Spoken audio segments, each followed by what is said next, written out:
Hello viewers, welcome back with another video and most welcome in our third lecture जो कि हमारा आज first lecture start होने जा रहा है जिसमें हमने अपना बेसिक्स कोर्स ऑफ ट्रेडिंग को स्टार्ट करना है और जिसमें हमारा फर्स्ट टॉपिक है that is basically a time frame. और क्योंकि मैंने आप सबको पहले लेक्चर में थोड़ा सा इंट्रोडक्शन दिया और कोर्स ऑफ कंटेंट बताया एंड सेकंड लेक्चर में हमने सीखा कि how you are going to use the TradingView, आप अपने ट्रेडिंग व्यू को कैसे सेट करते हैं, how you are going to use it. आज हम बेसिकली सीखेंगे कि what is the forex basics. ठीक है, हमने उसमें से देखना है कि हमारे पहले लेक्चर में जो हमारा बेसिक है कि उसमें हमारे कौन से टॉपिक थे। तो पहले नंबर पे जो हमारा टॉपिक आ रहा है that is basically time frame. Time frame क्या होता है मैं आज आप सबको बताऊंगा ताकि आप लोगों को क्लियरली पता चल जाए कि व्हाट इज टाइम फ्रेम। और हम कोशिश करेंगे कि हम अपने बेसिक कोर्स को जो है वो as soon as possible complete करें within 7 to 8 lectures। What is time frame? Time frame in the forex trading can refer to any desired unit of time in which trading take place। ठीक है, trading में time frame क्या होता है? देखिए, time frame वो चीज होती है कि जिसमें हम ट्रेड करते हैं। कोई भी ऐसा टाइम फ्रेम एक डिजाइर्ड यूनिट होता है। देखिए, जैसे एक इलेक्ट्रिसिटी है तो आप उसको किस तरीके से मेजर करते हो? वाट से या अम्पेयर से। आपका जो वेट है आप उसको किलोग्राम से मेजर करते हो।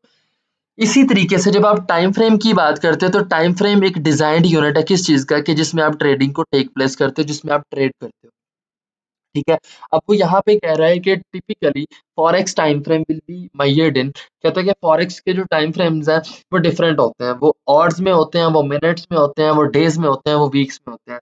You will choose the right time frame that is more suited to your trading strategy. आपके लिए टाइम फ्रेम वो ज्यादा जरूरी होगा जो आपकी ट्रेडिंग स्ट्रेटजी के लिए यूज होता है। अब सबसे पहले मैं आपको ये बता दूंगा कि फॉरेक्स का जो टाइम फ्रेम है ना वो क्या है। मैं आपको अपनी वर्डिंग में बताऊंगा। देखें, जो टाइम फ्रेम है ना, जैसे कि मैंने आपको यहाँ पे बताया था कि ये 4H लिखा हुआ है, यहाँ से आप अपने टाइम फ्रेम को चेंज कर सकते हो। तो यहाँ से आप कोई भी टाइम फ्रेम सेट कर सकते हो। जहाँ पे आपको नजर आ रहा है मिनट्स के टाइम फ्रेम है, 1 मिनट, 2 मिनट, 3 मिनट, 5 मिनट। इसी तरीके से और भी टाइम फ्रेम है जहाँ पे आपको 1 और 2 और 3 और 4 और फिर डे टाइम फ्रेम है। ठीक है, 1 डे, 1 वीक, 1 मंथ एंड ठीक है सो ऑन। तो ये टाइम फ्रेम है। अब इसका मतलब क्या है?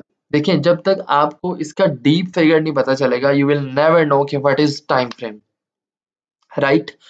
अगर हम 1 मिनट का टाइम फ्रेम खोलते हैं, ठीक है, इसका ये मतलब है कि इसमें बनने वाली हर कैंडल 1 मिनट के बाद चेंज होगी। जैसे कि अभी आपके सामने फॉरेक्स की मार्केट और ये सैटरडे संडे मार्केट क्लोज होती है, लेकिन जब आप मंडे को अपनी मार्केट को ओपन करेंगे, आप अपना ट्रेडिंग व्यू ओपन करेंगे, आपको मार्केट रनिंग करती हुई नजर आएगी।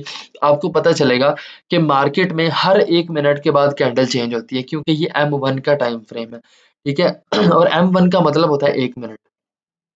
उसके बाद आता है M5। M5 का मतलब होता है 5 मिनट। ये 5 मिनट का टाइम फ्रेम है। इसका ये मतलब है कि इसमें बनने वाली हर कैंडल का जो ड्यूरेशन है, जो इसका दौरानिया है, वो कितना है? 5 मिनट है। हर कैंडल 5 मिनट के बाद चेंज हो रही है, वो चाहे छोटी से छोटी कैंडल है या बड़ी से बड़ी है। फिर जब आप इसको चेंज करते हैं M15 पे, M15 का मतलब होता है 15 मिनट।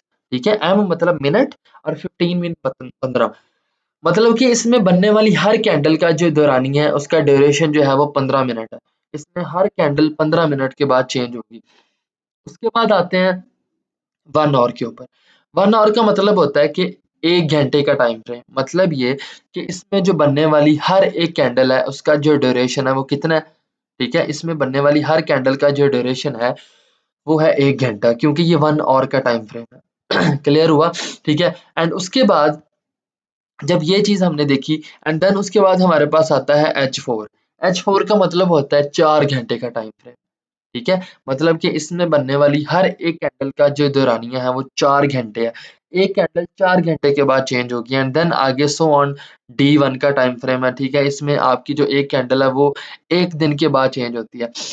अब आपको ये सब बताने का ये मकसद है कि टाइम फ्रेम जो है वो जितना बड़ा होगा उतनी ज्यादा एक्यूरेसी होगी। ठीक है, मैं आपको यहाँ पे लिख भी देता हूँ कि हायर द टाइम फ्रेम, ठीक है, higher the time frame and higher the accuracy of analysis. ठीक है, आपका जितना अच्छा टाइम फ्रेम होगा उतनी अच्छी आपकी एक्यूरेसी होगी। ये चीज आपने अपने माइंड में रखनी है। अब कुछ स्टूडेंट्स का यहाँ पे ये क्वेश्चन होगा कि सर क्या अगर हम H1 में एंट्री लेते हैं, वो 1 घंटे का टाइम फ्रेम आपने बताया, तो क्या हम 1 घंटा अपनी ट्रेड को होल्ड रखेंगे? बिल्कुल नहीं, ऐसा हरगिज़ नहीं होगा।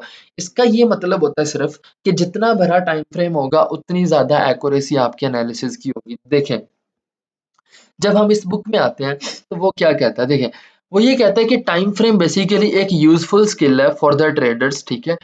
अब इसमें 4 टाइप्स ऑफ ट्रेडर्स होते हैं। आज आपको वो भी पता चल जाएगा बेसिक के पहले लेक्चर में कि आप किस टाइप के ट्रेडर हैं, ठीक है? आपको अपनी टाइप पता चल जाएगी। जैसे मैं हूँ, तो मैं कहता हूँ कि यार मैं किस टाइप का ट्रेडर हूँ, तो आपको ये पता चल जाएगा। तो सबसे पहले स्काल्पर। स्काल्पर वो ट्रेडर होते हैं जो शॉर्ट टाइम फ्रेम यूज़ करते हैं। यहाँ पे देखें लिखा भी हुआ है स्काल्पर। स्काल्पर कौन-सा टाइम फ्रेम यूज़ करते हैं? जो शॉर्ट टाइम फ्रेम होते हैं, M1 का, M5 का एंड M15 का।